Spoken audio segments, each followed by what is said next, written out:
यो people, good morning, good evening, good afternoon. जो video देख रहे हैं उन सबके लिए कैसे हैं सब लोग बेटा? ओके, एक बार फिर से स्वागत है आप सबका हमारे नए लेक्चर में। कहीं आज की क्लास में हम लोग जो है वो करने वाले हैं हमारे पूरे मार्केट स्ट्रक्चर को रिवाइज। 5 लेक्चर हम लोगों ने जो है वो इस चैप्टर के ऊपर लगाए थे, जिसके अंदर पहले तो मैंने आपको बताया था बेसिक, मतलब जब हम मार्केट पढ़ेंगे तो उसके लिए अपने को थोड़ा बहुत प्रोडक्शन की नॉलेज होनी चाहिए, थोड़ा बहुत अपने को कॉस्टिंग का पता होना चाहिए, प्लस में अपने को रेवेन्यू का पता होना चाहिए। ये हमने एक क्लास में किया। फिर एक लेक्चर हमने लगाया था जिसके अंदर हमने पूरा का पूरा मार्केट स्ट्रक्चर का ओवरव्यू लिया, जिसके अंदर तीनों मार्केट की मोनोपोली, परफेक्ट कॉम्पिटिशन और मोनोपोलिस्टिक कॉम्पिटिशन तीनों की हम लोगों ने जो है डिफरेंस जो है वो पढ़ा था। प्लस में टाइम होरिजन पढ़ा था कि वेरी शॉर्ट पीरियड के अंदर जो है हम सप्लाई को कहां तक बढ़ा सकते हैं, शॉर्ट पीरियड में, लॉन्ग पीरियड में और वेरी लॉन्ग पीरियड के अंदर क्या सिस्टम रहेगा। फिर हम लोगों ने जो है नेक्स्ट लेक्चर 3 लेक्चर लगाए थे। एक लगा था परफेक्ट कंपटीशन के ऊपर, उसके अंदर देखा था कि परफेक्ट कॉम्पिटिटिव फॉर्म जो है वो लॉन्ग रन में क्या कमाती है, शॉर्ट रन में क्या कमाती है। फिर हमने एक लेक्चर लगाया था मोनोपोली के ऊपर, जिसके अंदर पढ़ा था कि मोनोपोली जो मोनोपोलिस्ट होता है वो लॉन्ग रन के अंदर क्या कमाता है, शॉर्ट रन के अंदर क्या कमाता है। प्लस में हमने पढ़ा था प्राइस डिस्क्रिमिनेशन की जो डिग्रीज हैं वो पढ़ी थी। प्लस में मोनोपोली की जो पावर होती है उसके बारे में हमने चर्चा करी, जिसके 2 मेजर हमने पढ़े थे, एक था लर्नर मेजर, एक था बेंस मेजर। और फिर एक लेक्चर हमने लगाया जिसके अंदर 2 तरह की मार्केट हमने कवर की। एक था आपका मोनोपोलिस्टिक कंपटीशन मार्केट और एक थी कौन सी, ओलिगोपोली। और ओलिगोपोली का जो कर्व है स्वीजी का, पोल स्वीजी का, किंग की डिमांड कर, उसकी हमने पूरी की पूरी चर्चा करी और इंटरडिपेंडेंस ऑफ फर्म जो कंप्लीट किया। तो टोटल मिला के पूरे मार्केट स्ट्रक्चर के ऊपर 5 लेक्चर हमने जो है वो लगाए। आज की क्लास में मैं ये पूरे के पूरे 5 लेक्चर की समरी आप लोगों को प्रोवाइड करवा रहा हूं। इसका मतलब ये है कि आज की क्लास में हम लोग इसको जो है वो पूरा क्या करने वाले, रिवाइज करने वाले हैं। ओके, हाँ जी सर। लेक्चर को स्टार्ट करने से पहले एक इंफॉर्मेशन आपको देना चाहूंगा कि अगर आप लोग भी अपकमिंग जून 2022 के अंदर जो एंटी नेट का पेपर होना है, अगर आप उसकी तैयारी कर रहे हैं तो मैं आपको बताना चाहूंगा उसके लिए हमने ऑनलाइन बैच शुरू किया हुआ है। हमारे ऑनलाइन बैच के अंदर आपको आपके घर पे बैठे बैठे कंप्लीट कोचिंग हम प्रोवाइड करवाएंगे, जिसके अंदर हमारी कोचिंग में इंक्लूड है सारे के सारे वीडियो लेक्चर, हर यूनिट के, हर सब्जेक्ट के, हर चैप्टर वाइज वीडियो लेक्चर हमने बनाए हुए हैं, वो सब आपको मिलेंगे। अप्रोक्स 600 वीडियो लेक्चर से लगभग कोई 250 वीडियो लेक्चर जो है, 200 से 250 पेपर 1 के और 350 से 400 जो है वो पेपर नंबर 2 के विद वीडियो लेक्चर हो गया। प्लस में सारा का सारा स्टडी मटेरियल मिलेगा हार्ड कॉपी में। हर यूनिट की सेपरेट बुक है। जैसे अगर मैं बात करता हूं, ये लीगल एस्पेक्ट इसकी सेपरेट बुक है, ये अपना बैंकिंग हो गया इसका सेपरेट बुक है, मार्केटिंग का सेपरेट बुक है, अकाउंट्स का सेपरेट बुक है। अभी जैसे हम लोग जो है वो इकोनॉमिक्स पढ़ रहे हैं तो ये इकोनॉमिक्स की आपकी ये बुक आ गई है, ये आपका बिजनेस इकोनॉमिक्स वाला, ये बिजनेस इकोनॉमिक्स, ये कॉमर्स की, और ये बिजनेस इकोनॉमिक्स एंड मैनेजमेंट की जो किताब है ये है आपके मैनेजमेंट की। तो इस तरीके से ये सब आपको मिलेगा। प्लस में पेपर नंबर 1 की भी सारी की सारी सेपरेट बुक्स आपको मिलेंगी। किताबें हो गई हैं, वीडियो लेक्चर हो गए, प्रैक्टिस करने के लिए प्रैक्टिस के एमसीक्यू और रिवीजन करने के लिए रिवीजन की वीडियो। जैसे ये रिवीजन की वीडियो इस तरीके से पूरा का पूरा, जैसे हम क्या करते हैं 5-6 लेक्चर का एक चैप्टर हुआ, उसके बाद एक लेक्चर के अंदर पूरे के पूरे वो 5-6 जो चैप्टर्स लेक्चर्स जो हमने लिए थे उस चैप्टर्स के रिगार्डिंग उस पूरे की समरी हम प्रोवाइड करवा देंगे। तो कल को जब आप रिवीजन करने बैठोगे तो आपको 5-6 लेक्चर दोबारा से लगाने की जरूरत नहीं है। एक लेक्चर लगाया, पूरा का पूरा चैप्टर गो थ्रू हो जाएगा। ओके, हाँ जी सर।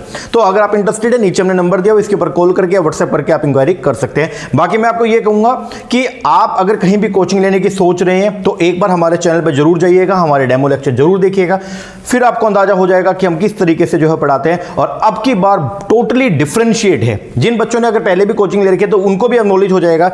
आप ये पूरा चैप्टर देखिए, इसके अंदर हमने इतनी सारी एक्स्ट्रा चीजें और भी डाली है। तो मैं बस ये कहूंगा कि एक बार डेमो लेक्चर देखिए, देन फिर आप डिसाइड जरूर कीजिएगा।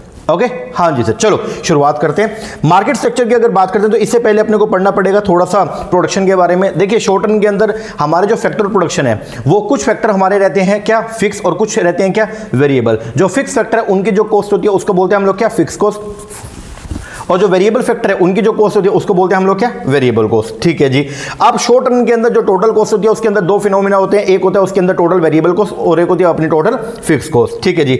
और शॉर्ट रन में अगर फर्म प्रोडक्शन नहीं भी करेगी तो भी फर्म को जो है वो फिक्स कॉस्ट का बर्डन उठाना पड़ता है। हाँ जी सर। लॉन्ग रन के अंदर सारे के सारे फैक्टर जो है वो क्या होते हैं, वेरिएबल। तो इसका मतलब जो टोटल कॉस्ट होगी वो ओनली कौन सी होगी, वेरिएबल कॉस्ट होगी। ओके। शॉर्ट रन के अंदर जो आपकी फिक्स कॉस्ट है तो वो क्या रहेगी, आपकी कॉन्स्टेंट रहेगी। शॉर्ट रन के अंदर फिक्स कॉस्ट होती है और फिक्स हमेशा क्या होती है, कांस्टेंट होती है। मतलब जो लेवल ऑफ आउटपुट है उसके ऊपर, लेवल ऑफ आउटपुट का फिक्स कॉस्ट के ऊपर कोई भी इंपैक्ट नहीं पड़ेगा। और जो वेरिएबल कॉस्ट होती है वो लेवल ऑफ आउटपुट के हिसाब से जो है वो क्या करती है, वेरी करती है। जितना ज्यादा सामान बनाओगे, जितना ज्यादा प्रोडक्शन करोगे, उतनी वेरिएबल कॉस्ट ज्यादा होगी। ठीक है जी। अब बात करेंगे टोटल कॉस्ट। तो टोटल कॉस्ट में दोनों कॉस्ट है। तो अगर आपका लेवल ऑफ आउटपुट 0 है तो भी टोटल कॉस्ट कुछ ना कुछ होती है, क्योंकि टोटल कॉस्ट में फिक्स कॉस्ट का एलिमेंट होता है। ये अपना कंप्लीट हो गया है।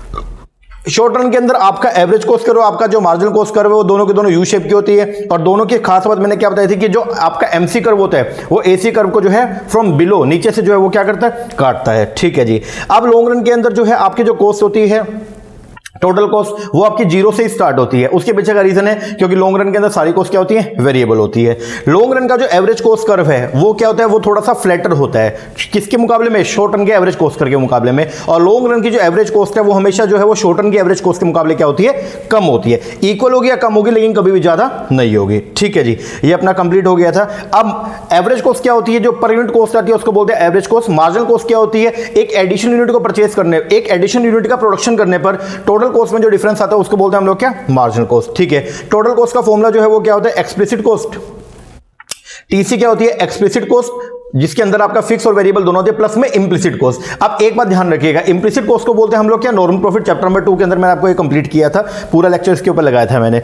अब अगर कभी भी हम टीसी की बात करें, टोटल कॉस्ट, मान लो जब हम मार्केट में आउटपुट डिटर्मिनेशन की बात करते हैं या इक्विलिब्रियम की बात करते हैं, तो वहां पे हम टीआर को टीसी के साथ में कंपेयर करते हैं। तो वो जो टोटल कॉस्ट होती है उसके अंदर एक्सप्लिसिट के साथ में इंप्लिसिट कॉस्ट भी होती है। तो जब आप टीआर को इक्वल करेंगे किसके, टीसी के, तो वो ब्रेक इवन पॉइंट नहीं होगा। मतलब बच्चे क्या समझते हैं कि रेवेन्यू इक्वल टू कॉस्ट हो गया, मतलब जितना पैसा आया उतना ही अपना लग गया तो अपना ब्रेक इवन हो गया sir, no profit no loss. लेकिन भाई जो टोटल कॉस्ट है उसके अंदर इंप्लिसिट कॉस्ट भी क्या है, इंक्लूड है। तो अगर आपका टोटल रेवेन्यू इतना है जो टोटल कॉस्ट को कवर कर रहा है, दैट मींस कि आपने नॉर्मल प्रॉफिट तो कमा लिया, क्योंकि टोटल कॉस्ट के अंदर नॉर्मल प्रॉफिट ऑलरेडी क्या है, इंक्लूड है। और अगर मान लो आपका टीआर इतना जो टोटल कॉस्ट के बियॉन्ड है, ठीक है, टोटल कॉस्ट है 100 रुपए और आपका जो टोटल रेवेन्यू 110 रुपए, तो आपने नॉर्मल के बियॉन्ड 10 रुपए फालतू और कमा लिया, तो उसको बोलते हैं हम लोग क्या, सुपर नॉर्मल प्रॉफिट। ठीक है जी।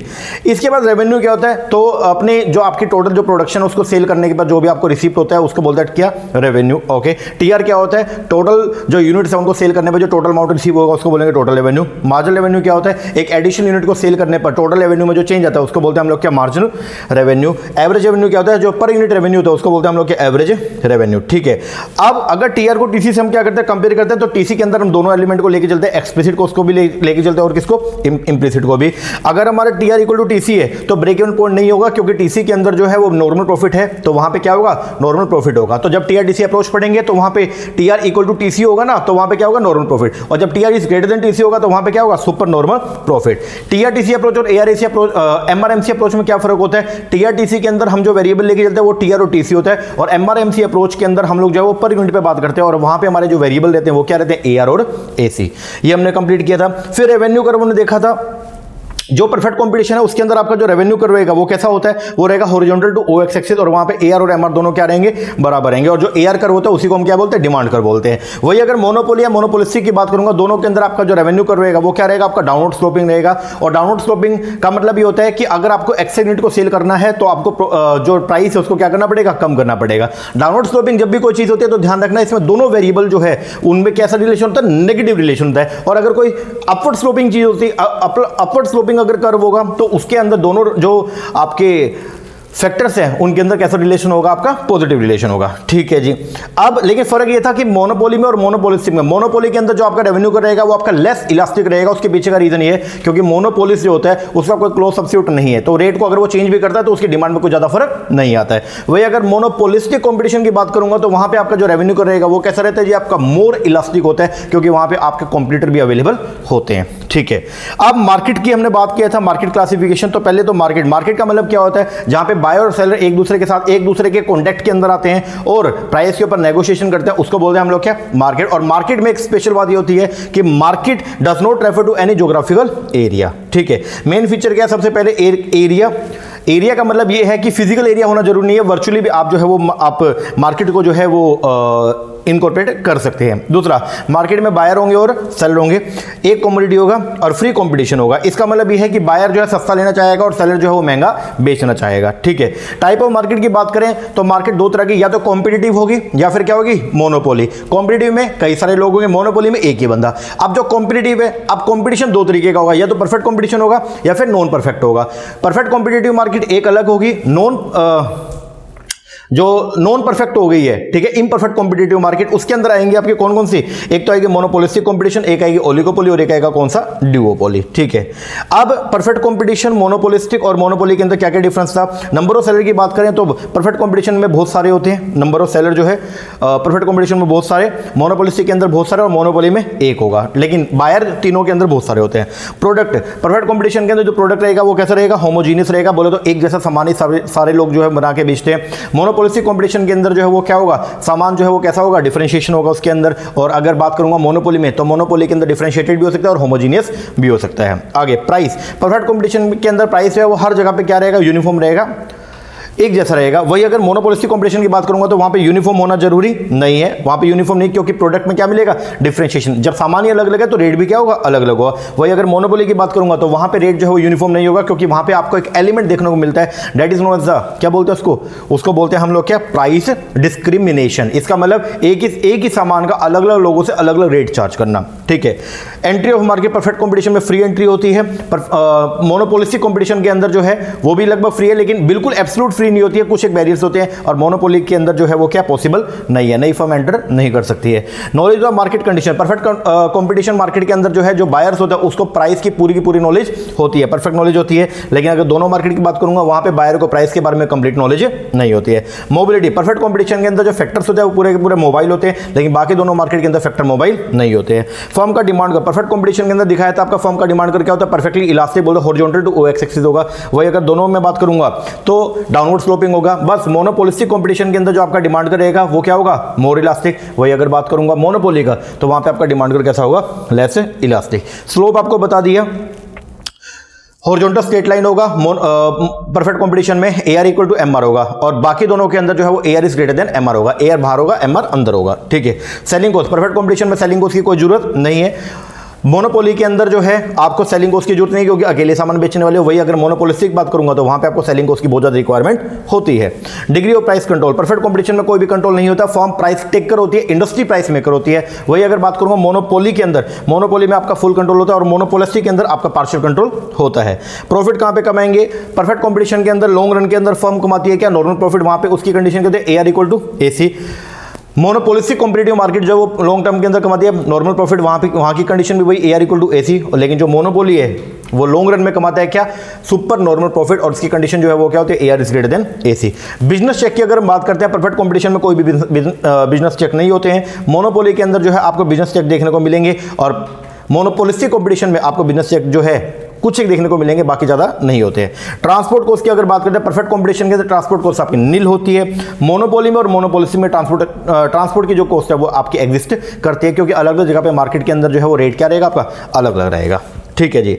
अब आएगा जी आपका परफेक्ट कंपटीशन क्या होता है। तो परफेक्ट कंपटीशन एक ऐसी मार्केट है in which there are many firm, बहुत सारी फर्म है जो सेल कर रही है क्या, आइडेंटिकल सामान। आइडेंटिकल मतलब हर फर्म का सामान दूसरे फर्म के सामान से जो है वो मिलता जुलता है, विद नो फर्म लार्ज, और कोई भी ऐसी बड़ी फर्म नहीं है जो मार्केट प्राइस को इन्फ्लुएंस कर सके। फिर इसके फीचर हमने पढ़े थे, फीचर के नाम पे परफेक्ट कंपटीशन के अंदर क्या था, large number of buyer seller होते हैं, यस। होमोजेनियस प्रोडक्ट होता है, मतलब कोई भी सेलिंग को उसकी रिक्वायरमेंट नहीं है, सबका सामान एक जैसा, तो आप डिफरेंशिएट क्या करोगे। तीसरा, इंडिपेंडेंट जो है वो डिसीजन मेकिंग होती है, यस। फ्री एंट्री एग्जिट होता है, यस। परफेक्ट नॉलेज होती है, जी परफेक्ट नॉलेज होती है। परफेक्ट मोबिलिटी होती है, हाँ जी। और जितने भी रिसोर्स है वो पूरी तरह जो है वो परफेक्टली क्या होते हैं, मोबाइल होते हैं। एब्सेंस होता है ट्रांसपोर्टेशन कॉस्ट का, यस। प्रॉफिट मैक्सिमाइजेशन आपका क्या होता है, मेन ऑब्जेक्टिव, और कोई भी गवर्नमेंट की रेगुलेशन नहीं होता है, ठीक है। ये कॉन्सेप्ट थोड़ा सा थियोरेटिकल था, लेकिन इसका जो प्रैक्टिकल अप्रोच है वो प्रोफेसर चैम्बरलिन ने दिया, जिसको बोलते हैं हम लोग क्या, प्योर कंपटीशन। प्योर कंपटीशन ये बोलता है परफेक्ट कंपटीशन की सारी कैरेक्टरिस्टिक को ले लो, दो को छोड़ दो। कौन कौन सा, परफेक्ट नॉलेज और परफेक्ट मोबिलिटी, क्योंकि ये दोनों एक्चुअल के अंदर देखने को नहीं मिलेंगी। अगर इन दोनों को हटा दूंगा तो फिर वो जो नई मार्केट आपकी बन के आएगी उसको बोलते हैं आप लोग क्या, प्योर कंपटीशन, ठीक है। इसके बाद था जी आपका टाइम ओरिजिन। टाइम ओरिजिन के नाम पे आपका सबसे पहले है very short period. Very short period एक ऐसा टाइम पीरियड होता है जिसके अंदर आप सप्लाई को जो है वो अपनी एग्जिस्टिंग स्टॉक तक ही जो है वो इंक्रीज कर सकते हो। एक बात ध्यान रखना, शॉर्ट पीरियड के अंदर जो है वो प्राइस के ऊपर फर्क आता है डिमांड का, और लॉन्ग पीरियड के अंदर प्राइस के ऊपर जो इंपैक्ट आता है वो आता है किसका, सप्लाई का। इस बात का ध्यान रखना। सॉरी उल्टा बोल दिया। शॉर्ट टाइम के अंदर जो है वो प्राइस के ऊपर जो है वो इंपैक्ट आएगा सप्लाई का, और लॉन्ग टाइम के अंदर जो है वो प्राइस के ऊपर इंपैक्ट आता है किसका, डिमांड का। चलो जी, तो ये यहां पे लिखा भी हुआ है, एक मिनट को मैं दिखा भी देता हूं आपको। ये देखो ये shorter the period greater will be the influence of demand on the price and longer the period greater will be the influence of the supply. तो जितना पीरियड जो है वो क्या रहेगा, छोटा रहेगा। शॉर्ट पीरियड के अंदर जो है वो डिमांड का इंपैक्ट, मैंने फिर उल्टा बोल दिया था, शॉर्ट पीरियड के अंदर डिमांड के ऊपर, डिमांड का इंपैक्ट आता है प्राइस पे, और लॉन्ग पीरियड के अंदर जो है वो सप्लाई का इंपैक्ट आता है किसके ऊपर, प्राइस के ऊपर। ठीक है, वेरी शॉर्ट पीरियड आपको बता दिया। वेरी शॉर्ट पीरियड में सामान का जो रेट आपको देखने को मिलेगा उसको बोलते हैं हम लोग क्या, मार्केट प्राइस। शॉर्ट पीरियड एक ऐसा फिनोमेना है जिसके अंदर आप अपने सप्लाई को एक्सटेंड कर सकते हो, लेकिन कहां तक कर सकते हो, ओनली अपनी प्रोडक्शन कैपेसिटी तक। और वेरी शॉर्ट पीरियड के अंदर जो आपको प्राइस देखने को, शॉर्ट पीरियड में जो आपको प्राइस देखने को मिलेगा उसको बोलते हैं आप लोग क्या, सब नॉर्मल प्राइस।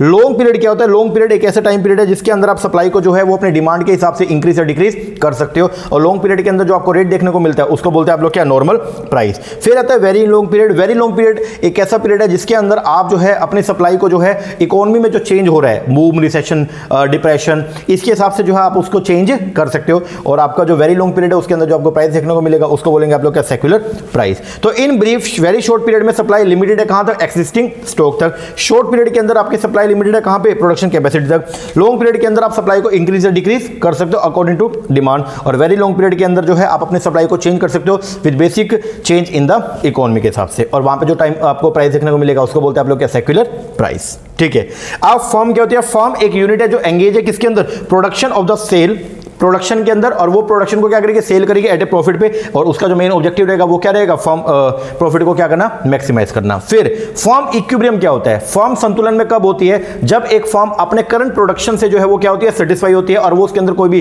करंट प्रोडक्शन के लेवल में जो है वो कोई भी चेंज करना नहीं चाहती है। A firm is in equilibrium when it is satisfied with the existing amount of output. A firm in equilibrium has no tendency, जो फर्म इक्विलिब्रियम में होती है उसकी कोई भी टेंडेंसी नहीं है ईदर टू इंक्रीज और decrease its output. The firm will be in this situation when either it will be earning. अब जब फर्म इक्विलिब्रियम में होती है या तो फर्म मैक्सिमम प्रॉफिट कमा रही होती है या फिर वो मिनिमम लॉस को उठा रही होती है, और फर्म को जो है वो अपने करंट आउटपुट के अंदर जो है वो इंक्रीज या डिक्रीज करने से कोई भी बेनिफिट नहीं होता है। ठीक है, कंडीशन क्या होती है, फर्म के इक्विलिब्रियम की 4 कंडीशन है, 2 टीआरटीसी की, 2 एमआरएमसी की। टीआरटीसी की कंडीशन जो है वो क्या बोलती है, पहला टीआर प्रॉफिट जो वो कहां होगा, टीआर माइनस में टीसी, और जहां पे इन दोनों का गैप सबसे मैक्सिमम होगा। दूसरी कंडीशन है फर्म इक्विलिब्रियम के ऊपर जब है तो वो मिनिमम लॉस भी उठा सकते हैं, और मिनिमम लॉस होगा वो किसका होगा, फिक्स कॉस्ट का होगा।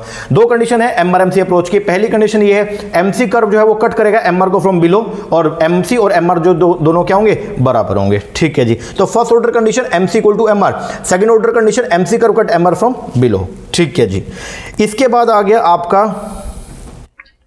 ये परफेक्ट कंपटीशन के अंदर जो है वो क्या होता है, फर्म प्राइस टेकर होते हैं, इंडस्ट्री प्राइस मेकर होती है। तो अब क्वेश्चन ये है कि फर्म किस रेट पे सामान को बेचेगी, जिस रेट पे इंडस्ट्री का जो सप्लाई करवा और इंडस्ट्री का जो डिमांड करवा वो दोनों क्या होंगे, एक दूसरे को इंटरसेक्ट करेंगे, तो वो जो प्राइस निकल के आएगा वो प्राइस के ऊपर सभी फर्म जो है वो मार्केट के अंदर सामान को क्या करेंगे, सेल करेंगे। तो परफेक्ट कॉम्पिटिशन मार्केट के अंदर सभी का रेट तो क्या रहेगा, सेम रहेगा। तो फिर फर्म जो है अगर वो प्रॉफिट को मैक्सिमम करना चाहती है तो वो कैसे कर सकती है, नंबर ऑफ यूनिट को चेंज करके फर्म जो है वो मैक्सिमम प्रॉफिट को अटेन कर सकती है।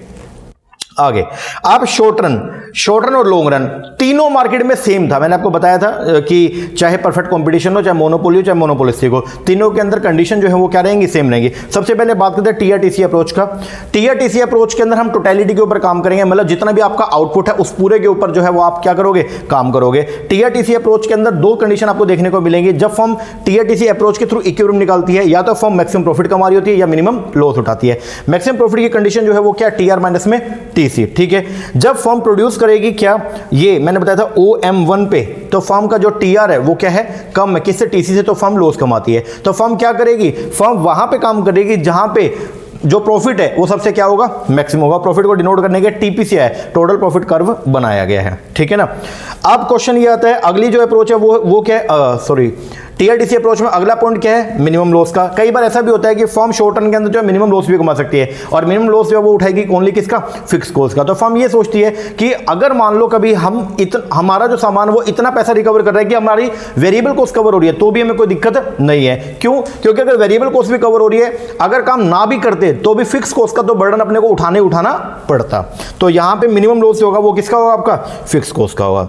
अगली अप्रोच है एमआरएमसी अप्रोच। एमआरएमसी अप्रोच को पढ़ने के लिए पहले करें तो ये एम आर क्या होता है, एम सी क्या होती है, ये अपना कवर हो गया। अब प्रोडक्शन कहां तक करेंगे, अगर एम आर ज्यादा है एम सी से, इसका मतलब एक एक्स्ट्रा यूनिट को बनाने पे जो खर्चा आ रहा है वो कम है और एक एक्स्ट्रा यूनिट को बेचने पर जो रेवेन्यू मिल रहा है वो ज्यादा है, तो आपको प्रोडक्शन करना चाहिए। अगर एम आर कम है एम सी से तो प्रोडक्शन नहीं करना चाहिए, और जहां एम आर एम सी दोनों बराबर होंगे तो वहां पे क्या होगा, इक्विलिब्रियम होगा। अब M R M C approach के थ्रू जो आपकी इक्विलिब्रियम उसकी कंडीशन क्या है, दो कंडीशन है। पहला एम सी किसके बराबर होगा, एम आर के, ये तो फर्स्ट ऑर्डर कंडीशन है, और दूसरी कंडीशन क्या होगी, एम सी कर्व जो है वो कट करेगा एम आर को फ्रॉम बिलो, ये सेकंड ऑर्डर कंडीशन हो गई है। ठीक है, अब क्वेश्चन आता है शॉर्ट रन के अंदर फर्म जो है वो क्या कमाती है, तो हमने पढ़ा था शॉर्ट रन के अंदर एक फर्म जो है वो तीनों की सिचुएशन को फेस कर सकती है। शॉर्ट रन में एक फर्म जो है वो नॉर्मल प्रॉफिट भी कमा सकती है, सुपर नॉर्मल प्रॉफिट भी कमा सकती है और मिनिमम लॉस भी उठा सकती है। ठीक है जी, अब शॉर्ट रन की कंडीशन जो है वो क्या, एक शॉर्ट रन में एक फर्म सुपर नॉर्मल प्रॉफिट कमाएगी, और सुपर नॉर्मल प्रॉफिट की कंडीशन क्या होगी, जहां पे M R equal to M C तो होगा, वो तीनों में है, चाहे सुपर नॉर्मल हो, चाहे नॉर्मल प्रॉफिट हो, चाहे मिनिमम लॉस हो, तीनों में M R equal to M C होगा। साथ में क्या होगा, अगर सुपर नॉर्मल है तो A R is greater than A C होगा, नॉर्मल प्रॉफिट है तो A R equal to A C होगा, और अगर आपका मिनिमम लॉस है तो A R equal to A B C होगा। ठीक है जी, शटडाउन पॉइंट का कौन सा होता है, जब आपका रेवेन्यू जो है वो वेरिएबल कॉस्ट के बराबर हो तो उसको बोलते हैं शटडाउन पॉइंट। शटडाउन पॉइंट पे कभी भी फर्म जो है वो काम को बंद नहीं करती है। फर्म ये सोच, शटडाउन पॉइंट वो पॉइंट है जहां पे फर्म डिसाइड करती है कि काम करते रहे या ना करें, करेंगे तो भी फिक्स कॉस्ट का लॉस है, नहीं करेंगे तो भी फिक्स कॉस्ट का क्या है, लॉस है, तो फर्म वहां पे डिसाइड करती है कि काम करें या ना करें। लेकिन अगर आपका रेवेन्यू जो है वो वेरिएबल कॉस्ट से भी नीचे चला गया तो अब फर्म जो है अपने पूरे के पूरे प्रोडक्शन यूनिट को क्या कर देगी, शटडाउन कर देगी।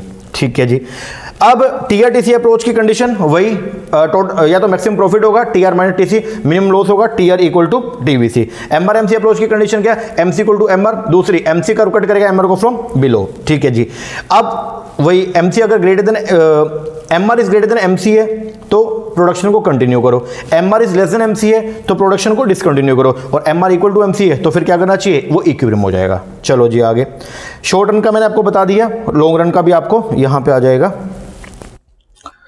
ये लॉन्ग रन है, लॉन्ग रन के अंदर एक फर्म जो है हमेशा क्या कमाएगी, जो परफेक्ट कॉम्पिटिटिव फर्म होगी वो लॉन्ग रन में हमेशा कमाती है क्या, नॉर्मल प्रॉफिट कमाएगी। और नॉर्मल प्रॉफिट की कंडीशन क्या होती है, जहां पे शॉर्ट रन की मार्जिनल कॉस्ट और एवरेज कॉस्ट बराबर होगी लॉन्ग रन की मार्जिनल कॉस्ट और एवरेज कॉस्ट के, और वो बराबर होगा एआर और एमआर के। ये देख लो एक बार, कंडीशन ये है, एसएमसी शॉर्ट रन की मार्जिनल कॉस्ट बराबर है लॉन्ग रन की मार्जिनल कॉस्ट के, equal to MR equal to AR equal to minimum LAC.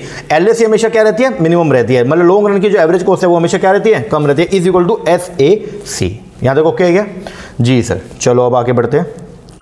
अब आएगा अगला जो स्ट्रक्चर है डेट इज मोनोपोली। मोनोपोली एक ऐसी मार्केट सिचुएशन है इनमें जिसके अंदर एक सिंगल जो है वो क्या होगा, सेलर होगा। ठीक है, और उस जो सेलर सामान को बनाएगा उसका कोई भी क्लोज सब्स्टिट्यूट नहीं होगा। ठीक है जी, और बैरियर्स होंगे किसके ऊपर, एंट्री पे। फीचर क्या कहते हैं, सबसे पहले ये मोनोपोली जो है वो खुद ही इंडस्ट्री होगा क्योंकि एक ही बंदा वही फर्म है और वही इंडस्ट्री है। दूसरा, कोई भी क्लोज सब्स्टिट्यूट नहीं है। तीसरा, फर्म ही प्राइस मेकर है। चौथा, एक सेलर होगा, लार्ज नंबर ऑफ बायर होंगे। पांचवा, रिस्ट्रिक्शन है ऑन द एंट्री, एंट्री ऊपर रिस्ट्रिक्शन है। छठा, प्राइस डिस्क्रिमिनेशन यहां पे देखने को मिलेगा, एक ही सामान का अलग अलग लोगों से अलग अलग रेट चार्ज करेंगे। सातवां, एब्सेंस होगा किसका, सप्लाई करोगा, क्योंकि फर्म अपने हिसाब से डिमांड के हिसाब से जो है अपनी सप्लाई को क्या करती है, फॉर्मुलेट करती है।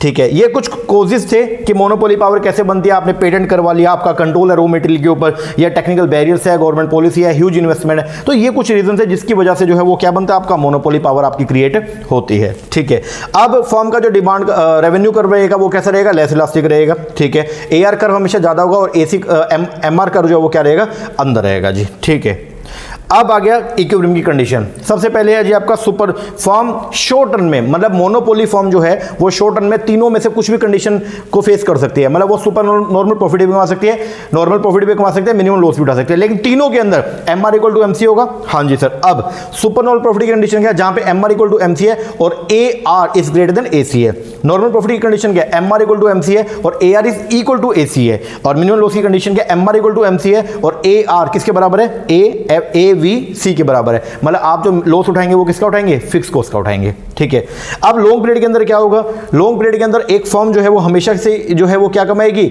जो मोनोपोली फर्म है वो लॉन्ग पीरियड में कमाती है सुपर नॉर्मल प्रॉफिट। और सुपर नॉर्मल प्रॉफिट की कंडीशन क्या होती है, जब A R is greater than L A C होगा। चलो जी, अब आएगा मोनोपोली पावर। मोनोपोली पावर का मतलब क्या होता है, एक मोनोपोलिस्ट के पास में पावर होती है कि वो चाहे तो वो दो में से किसी एक चीज को कंट्रोल कर सकता है, या तो प्राइस को कंट्रोल कर सकता है या फिर वो आउटपुट को कंट्रोल कर सकता है, लेकिन दोनों को एक साथ कंट्रोल नहीं कर सकता। अब एक मोनोपोली की कितनी पावर है उसको नापने के लिए जो है वो दो तरीके के जो अपने पास उपाय हैं, पहला है लर्नर मेजर, दूसरा है बेंस मेजर। लर्नर मेजर जो है वो क्या बोलता है, monopoly power is equal to price minus MC upon में प्राइस। प्राइस का मतलब होता है A R minus MC upon में ए आर। अब इक्विलिब्रियम के ऊपर एमआर और एमसी बराबर होते हैं, तो एमसी को रिप्लेस कर दिया किससे, एमआर से, तो कंडीशन क्या बन गई है, एआर माइनस एमआर अपॉन में एआर, और इसका जो रेसिप्रोकल होता है वही होता है इलास्टिसिटी ऑफ डिमांड। हमने जब ईडी पढ़ा था रेवेन्यू मेथड, तो रेवेन्यू मेथड के थ्रू जब आप प्राइस इलास्टिसिटी कंप्यूट करते हो उसका फॉर्मूला क्या होता है, एआर अपॉन में एआर माइनस में एमआर, तो ये उसका क्या है, रेसिप्रोकल है। दूसरा बेंस मेजर, और बेंस मेजर ये बोलता है कि मोनोपोली पावर नापने है, तो आप देखो सुपर नॉर्मल प्रॉफिट, और सुपर नॉर्मल प्रॉफिट की कंडीशन जो है वो क्या होती है, एआर माइनस में एसी करके आप इसको कंप्यूट करते हो। जितना सुपर नॉर्मल प्रॉफिट जो है वो क्या होगा, ज्यादा होगा, उतना ही मोनोपोली पावर ज्यादा होगी। फिर आएगा प्राइस डिस्क्रिमिनेशन। प्राइस डिस्क्रिमिनेशन जो है वो क्या होता है, जब एक ही सामान का अलग अलग लोगों से अलग अलग रेट चार्ज करना, उसको बोलते हैं हम लोग क्या, प्राइस डिस्क्रिमिनेशन। तो ये चार तरीके से हो सकता है, on the basis of the personal भी हो सकता है, मतलब अलग अलग लोगों से अलग अलग रेट चार्ज करना, ज्योग्राफिकल भी हो सकता है, एरिया वाइज अलग अलग रेट चार्ज करना, यूज के हिसाब से हो सकता है, यूज के हिसाब से हम जो है वो क्या, हम लोगों से पूछेंगे, जैसे बिजली का एग्जांपल लिया था कि गवर्नमेंट जो है हाउस होल्ड वालों को वही बिजली अलग रेट पे दे रही है, किसानों को अलग रेट पे दे रही है, और इंडस्ट्रीज को अलग रेट पे दे रही है। और टाइम के हिसाब से हो सकता है कि सर्दियों में रेट कुछ अलग रहे, गर्मियों के अंदर रेट कुछ अलग रहे। अब कंडीशन क्या थी, प्राइस डिस्क्रिमिनेशन आप कब करेंगे, उसकी कुछ कंडीशन है। पहला, मोनोपोली होनी चाहिए, दूसरा सेपरेट मार्केट सेगमेंट होनी चाहिए, तीसरा अलग अलग मार्केट के अंदर इलास्टिक डिमांड जो है वो क्या, अलग अलग होनी चाहिए, चौथा प्रोडक्शन द कमोडिटी जो है वो ऑर्डर के ऊपर होगा, आगे लीगल सैंक्शन आपको हो, और प्रोडक्ट डिफरेंशिएशन हो। आगे प्राइस डिस्क्रिमिनेशन प्रॉफिटेबल जो है वो कब है, जब अलग अलग मार्केट के अंदर जो आपका प्राइस इलास्टिसिटी है वो क्या है, अलग अलग है। ओके, अब डिस्क्रिमिनेशन की डिग्री के नाम पे आपके पास में 3 डिग्री अवेलेबल है। पहले डिस्क्रिमिनेशन द फर्स्ट डिग्री, ये क्या होता है, जहां पे कंज्यूमर कोई मतलब कंज्यूमर जो है वो कंज्यूमर सरप्लस को एंजॉय नहीं करेगा, मतलब मोनोपोलिस यहां पे वो रेट डिसाइड करेगा जो कंज्यूमर पे करने में एबल है। सेकंड डिग्री के अंदर जो मोनोपोलिस है वो रेट डिसाइड करेगा जितना वो कंज्यूमर पे करने में एबल है, उससे कम रेट डिसाइड करेंगे। मतलब second degree of price discrimination के अंदर कंज्यूमर जो है वो कंज्यूमर सरप्लस को एंजॉय करता है। कंज्यूमर सरप्लस क्या होता है, द प्राइस जो कंज्यूमर पे करने में एबल या विलिंग है माइनस में जो वो एक्चुअल के अंदर पे कर रहा है। और थर्ड डिग्री जो एक्चुअल फिनोमेना है, जिसके अंदर फर्म जो है वो क्या करती है, मोनोपोलिस क्या करेगा, वो पूरी मार्केट को, एंटायर मार्केट को अलग अलग सेगमेंट में डिवाइड करेगा, और हर सेगमेंट के लिए जो है वो अलग अलग रेट चार्ज करेगा। अब क्वेश्चन है, क्या मोनोपोली प्राइस हमेशा हाई प्राइस होता है? नहीं सर, ऐसा नहीं है। मोनोपोलिस जो है वो कई बार लो प्राइस पे भी जो सामान को सेल करता है। क्या मोनोपोलिस लॉस कमा सकता है? हम बोलते हैं देखिए लॉन्ग रन में तो वो हमेशा सुपर नॉर्मल प्रॉफिट कमाएगा, लेकिन शॉर्ट रन के अंदर जो है वो लॉस को भी जो है वो उठा सकता है। ठीक है, ये हो गया था मोनोपोली। अब आया अगली मार्केट जिसके अंदर हमने पढ़ा था मोनोपोलिस्टिक कंपटीशन के बारे में। तो मोनोपोलिस्टिक कंपटीशन जो एक रियल लाइफ फिनोमेना है, इसके अंदर हमने ये पढ़ा था, देखो 2 एक्सट्रीम हमने पढ़े, एक पढ़ा परफेक्ट कंपटीशन जो परफेक्ट कंपटीशन, और एक पड़ा मोनोपोली। अब इम्परफेक्ट कंपटीशन, क्योंकि कॉम्पिटिटिव मार्केट के अंदर आपके जो है वो 2 है, परफेक्ट कंपटीशन है, इम्परफेक्ट। इम्परफेक्ट में 3 आते हैं। मोनोपोलिस्टिक कंपटीशन जिसके अंदर क्या होगा, large number of buy, large number of seller होगा, लेकिन हर सेलर का सामान एक दूसरे से क्या होगा, डिफरेंशिएटेड होगा। ओलिगोपोली जिसके अंदर फ्यू सेलर होंगे, और डिओपोली जिसके अंदर 2 ही सेलर होते हैं। ठीक है जी सर। तो रियलिस्टिक सिचुएशन जो है वो क्या, कौन सी आपका इम्परफेक्ट कंपटीशन है। अब आगे मोनोपोलिस्टिक कंपटीशन मार्केट कौन सी होती है? मोनोपोलिस्टिक कंपटीशन एक ऐसा मार्केट स्ट्रक्चर है in which there are many seller of the commodity, बहुत सारे सेलर कमोडिटी के, बट द प्रोडक्ट जो है हर सेलर का वो क्या है, एक दूसरे से जो है वो क्या करेगा, डिफर करेगा। ठीक है जी, ये कॉन्सेप्ट मोनोपोलिस्टिक कंपटीशन का जो कॉन्सेप्ट है वो दिया था प्रोफेसर चैम्बरलिन ने। ठीक है, फीचर क्या है, लार्ज नंबर ऑफ सेलर है, प्रोडक्ट डिफरेंशिएशन रहेगा, कंट्रोल रहेगा प्राइस पे, नॉन प्राइस कॉम्पिटिशन होगा, फर्म जो है वो रेट को कम करके कॉम्पिटिशन नहीं करेगी, वो कुछ एक्स्ट्रा सर्विसेज जो इंक्लूड करके कॉम्पिटिशन करती है, फ्री एंट्री एग्जिट होगा, ब्रांड लॉयल्टी देखने को मिलेगा, सेलिंग कॉस्ट होगी, और इम्परफेक्ट नॉलेज होगी। ठीक है जी। अब ये थोड़ा ध्यान रखना, मोनोपोलिस्टिक कंपटीशन के अंदर जो आपका रेवेन्यू कर्व होता है वो क्या होता है, मोर इलास्टिक होता है। ठीक है, अब शॉर्ट रन की कंडीशन, शॉर्ट रन के अंदर फर्म जो है मोनोपोलिस्टिक के अंदर जो है वो तीनों सिचुएशन को फेस कर सकती है, वही सुपर नॉर्मल प्रॉफिट भी कमा सकती है, नॉर्मल प्रॉफिट भी कमा सकती है, मिनिमम लॉस भी उठा सकती है, लेकिन तीनों के अंदर फर्म का एमआर और एमसी क्या रहेंगे, बराबर रहेंगे। अब सुपर नॉर्मल में क्या होगा, एमआर इक्वल टू एमसी और AR is greater than AC होगा। नॉर्मल प्रॉफिट में क्या होगा, एमआर इक्वल टू एमसी और AR is equal to AC होगा। और लॉस के अंदर जो है वो क्या होगा, एमआर इक्वल टू एमसी होगा और एआर इज इक्वल होगा किसके, एबीसी के। आगे लॉन्ग रन में क्या होगा, जो मोनोपोलिस्टिक कॉम्पिटिटिव फर्म है वो हमेशा कमाएगी ओनली नॉर्मल प्रॉफिट, और नॉर्मल प्रॉफिट की कंडीशन क्या होती है, जहां पे आपका एआर किसके बराबर होगा, एलएसी के। ये आ गया, ये हमने कर लिया था। अब एक्सेस कैपेसिटी थोड़ा ध्यान रखना, मोनोपोलिस्टिक के अंदर हमेशा ही एक्सेस कैपेसिटी बचती है। एक्सेस कैपेसिटी का फॉर्मूला होता है क्या, ऑप्टिमम आउटपुट माइनस में एक्चुअल आउटपुट। ऑप्टिमम आउटपुट वो होता है जो आपको करना चाहिए, और एक्चुअल वो जो आपने किया एक्चुअल में आउटपुट, और यहां पे आपके रिसोर्स हमेशा जो है वो आपके जो है वो अंडर यूटिलाइज्ड रह जाते हैं। तो मोनोपोलिस्टिक कंपटीशन के अंदर आपको एक्सेस कैपेसिटी हमेशा देखने को मिलेगी, मतलब जितना आपको करना चाहिए हमेशा फर्म का जो प्रोडक्शन है उससे कम रहता है। ठीक है ना, ये लॉन्ग रन वाला आपको मैंने करवा दिया। लॉन्ग रन में फर्म कमाती है ओनली नॉर्मल प्रॉफिट। इसके बाद है अगला मार्केट सेगमेंट जिसको बोलते हैं हम लोग क्या, ओलिगोपोली। ओलिगोपोली एक ऐसा मार्केट सेगमेंट है जिसके अंदर किसी सामान को सेल करने वाले फ्यू सेलर होते हैं, ठीक है। ओलिगोपोली जो है वो दो वर्ड से बना, ओलिगो और पोली। ओलिगो का मतलब होता है फ्यू और पोली का मतलब होता है कंट्रोल। मतलब एक ऐसा मार्केट सिस्टम जिसके अंदर कुछ ही लोगों का जो है वो क्या होता है, कंट्रोल होता है, और वो एक जैसा सामान भी बेच सकते हैं, होमोजीनियस भी, जैसे एल्यूमिनियम इंडस्ट्री, और वो डिफरेंशिएटेड सामान भी सेल कर सकते हैं। There is a great deal of interdependence, और इस मार्केट के अंदर फर्म जो है, फर्म्स के बीच में जो है वो आपको इंटरडिपेंडेंस बहुत ज्यादा देखने को मिलेगी। मतलब जब भी एक फर्म जो है वो अपनी कोई भी पॉलिसी मेकिंग करेगी आउटपुट को लेकर के या प्राइस को लेकर के, तो उसका दूसरी फर्म के ऊपर भी इंपैक्ट पड़ेगा, और वो उनको देख करके ही जो है वो अपनी पॉलिसी मेकिंग करती है, क्योंकि आपने जो पॉलिसी बनाया दूसरी फर्म उसके ऊपर रिटेलिएट करेगी, ठीक है जी। फीचर क्या कहते हैं, फ्यू सेलर होते हैं, दूसरा म्यूचुअल इंटरडिपेंडेंस होती है, तीसरा नॉन प्राइस कंपटीशन होता है, और इसके अंदर एडवर्टीजमेंट का जो है बहुत ज्यादा इंपैक्ट पड़ेगा। सबसे मेन फीचर जो है ओलिगोपोली मार्केट का वो ये है कि प्राइस रिजिडिटी आपको देखने को मिलेगा। मतलब कीमत जो है वो, मतलब जो मार्केट प्राइस है वो हमेशा क्या रहेगा, फिक्स रहेगा, उसके ऊपर कोई चेंज नहीं होगा, ठीक है। ग्रुप बिहेवियर होगा इसमें,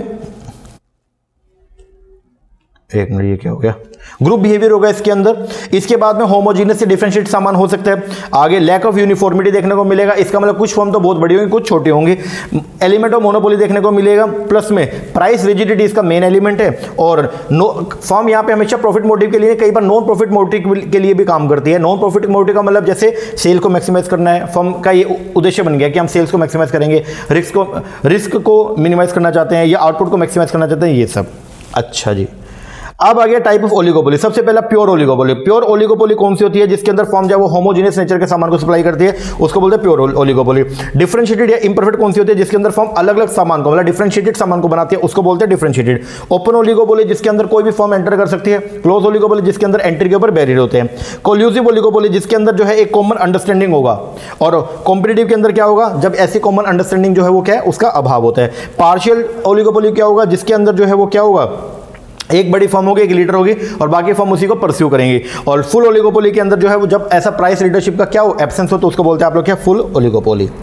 फिर इंटरडिपेंडेंस। ओलिगोपोली के अंदर फर्म जो है वो इंटरडिपेंडेंस के ऊपर काम करती है। अगर आप रेट को कम करेंगे तो दूसरे भी उसके ऊपर रिटेलिएट करेंगे। तो इसलिए जब भी आप प्राइस को लेकर के कोई भी पॉलिसी मेकिंग करते हैं, तो आपको ये बात ध्यान रखनी पड़ेगी कि अपने को कैसे काम करना है, ठीक है ना। मतलब उसका क्या उसका कॉन्सिक्वेंस निकल के आएंगे अगर हम रेट को कम करते हैं, रेट को ज़्यादा करते हैं तो, ठीक है जी। अब ये जो इंटरडिपेंडेंस है, ठीक है, इसीलिए हम बोलते हैं, देखो हम नॉर्मली क्या बोलते हैं कि अगर आप प्राइस को कम करोगे तो आपकी डिमांड बढ़ेगी, but in the case of oligopoly ऐसा नहीं है। अगर तुमने भी रेट को कम किया और आपके कॉम्पिटिटर ने भी रेट कम कर दिया, तो फिर क्या होगा, क्या आपके कॉम्पिटिटर के जो कस्टमर आपके पास आएंगे? नहीं सर। तो ऐसा बोलना कि रेट को कम करने पर डिमांड हमेशा बढ़ेगी, ऐसा पॉसिबल है ओलिगोपोली में? नहीं सर। तो लेकिन इसलिए हम बोलते हैं कि ओलिगोपोली के अंदर आपका जो डिमांड कर्व है वो होता है इनडिटर्मिनेटिव। उस इनडिटर्मिनेटिव डिमांड कर्व को पूरा करने के लिए जो है वो पोल स्विजी आए और उन्होंने अपना एक डिमांड कर्व दिया, जिसको बोलते हैं हम लोग क्या, किंकी डिमांड कर्व। अब उन्होंने इसको समझाया थोड़ा सा। वो बोलते हैं कि अगर प्राइस रिडक्शन होगा तो क्या होगा, अगर प्राइस कम होगा, अगर आप प्राइस को कम करते हैं तो बाकी फर्म भी जो है वो रेट को क्या कर लेंगे, कम। नॉर्मल क्या होता है, अगर आप रेट कम करोगे तो आपका सामान औरों के मुकाबले में सस्ता हो जाएगा, तो बाकी के कस्टमर भी आपके पास आ जाएंगे। बट यहां पे क्या हुआ, आपने रेट कम किया, बाकियों ने भी अगर रेट कम कर दिए तो उनके कस्टमर लूज नहीं होंगे। तो रेट कम करने पर जो है आपके डिमांड के ऊपर खास फर्क नहीं आएगा। तो इसलिए जब आप प्राइस को कम करते हो तो डिमांड होती है वहां क्या, लेस इलास्टिक। वही अगर आप रेट को बढ़ा दोगे, आप रेट बढ़ाओगे तो आपका सामान थोड़ा महंगा हो गया, बाकी रेट नहीं बढ़ाएंगे, बाकी वही रेट रखेंगे, तो अब आपके कस्टमर दूसरी जगह पे शिफ्ट हो जाएंगे। तो आपके रेट बढ़ाने पर जो है आपके डिमांड के ऊपर बहुत ज्यादा इंपैक्ट आएगा। तो वहां पे आपका डिमांड कर जो है वो क्या होगा, मोर इलास्टिक होगा। तो इसीलिए प्राइस रिजिडिटी देखने को मिलती है, ना तो हम प्राइस को बढ़ाते हैं और ना ही हम प्राइस को कम करते हैं। तो यहां पे आपका जो डिमांड कर होगा वो ऐसा होगा किंक नेचर का, जिसके अंदर क्या होगा, मोड होगा। इस अकेले मार्केट के अंदर आपका डिमांड का स्ट्रेट लाइन की जगह जो है वो क्या होगा, किंकी मिलेगा। ऊपर का जो एरिया रहेगा वो रहेगा मोर इलास्टिक, नीचे का एरिया रहेगा क्या, लेस इलास्टिक। ऊपर का एरिया बताएगा जब आप प्राइस को बढ़ाते हो, नीचे का एरिया बताएगा जब आप प्राइस को क्या करते हो, कम करते हो। ठीक है जी। इसके अलावा कुछ और क्लासिकल मॉडल्स भी हैं, लाइक आपका कॉर्नर्ड मॉडल यह था 1838 के अंदर, ठीक है। बर्टन मॉडल 1883 में, एजवर्थ का 1897 में, स्टेकलबर्ग का 1933 के अंदर। और कुछ मॉडर्न मॉडल के नाम पे आपका आया स्विजी का किंकी डिमांड का 1939 के अंदर आया, पोल सीजन ने दिया। सबसे फेमस यही चलता है। एक बात ध्यान रखना, प्राइस रिजिडिटी जो है वो ओलिगोपोली में देखने को मिलेगा, और इसीलिए आपका डिमांड कर वहां पे क्या रहेगा, इनडिटर्मिनेटिव रहता है। फिर न्यूमैन ने दिया था 1944 में और बोमल ने दिया 1959 में। तो ये कुछ मॉडल है, पेपर में कई बार मैच द फॉलोइंग का जो है वो क्वेश्चन आ जाता है, तो ये थोड़ा ध्यान रखिएगा। कर लोगे? जी सर, तो ये हमने टॉपिक कंप्लीट किया, ये आपको मैंने करवाया था, 5 लेक्चर हमने इसके ऊपर लगाए थे और आज वाली टॉपिक क्लास के अंदर जो है पूरे के पूरे 5 लेक्चर अपने रिवाइज हो गए हैं। मैं उम्मीद करता हूं कि आपको लेक्चर समझ में आया होगा। बाकी लेक्चर कैसा लगा कमेंट करके जरूर बताइएगा, अच्छा लगा अच्छा कमेंट कीजिएगा। और अगर आप भी अपकमिंग 2022 के लिए तैयारी कर रहे हैं तो आप हमारा ऑनलाइन बैच भी ले सकते हैं। सिस्टम आपको मैंने बता दिया, क्लास आपने देख लिया होगा, बाकी नीचे नंबर दिया हुआ, इसके ऊपर आप कॉल करके या व्हाट्सएप करके इंक्वायरी कर सकते हैं। और दूसरा, अगर आपने अभी तक हमारा चैनल सब्सक्राइब नहीं किए तो उसको जरूर कर लीजिएगा, ताकि जैसे नेक्स्ट वीडियो आए तो उसका नोटिफिकेशन आपको मिले और आपकी तैयारी और भी अच्छी हो, ठीक है ना। और +1 +2 के लिए हम लोगों ने जो है वो फ्री जो क्लासेज है वो हमने शुरू करी हैं।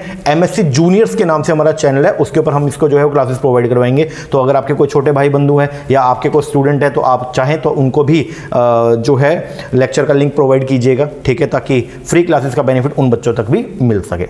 ओके जी सर, चलो ये कीजिए, बाकी मिलते हैं हमारे नेक्स्ट लेक्चर में, तब तक के लिए थैंक यू वेरी मच।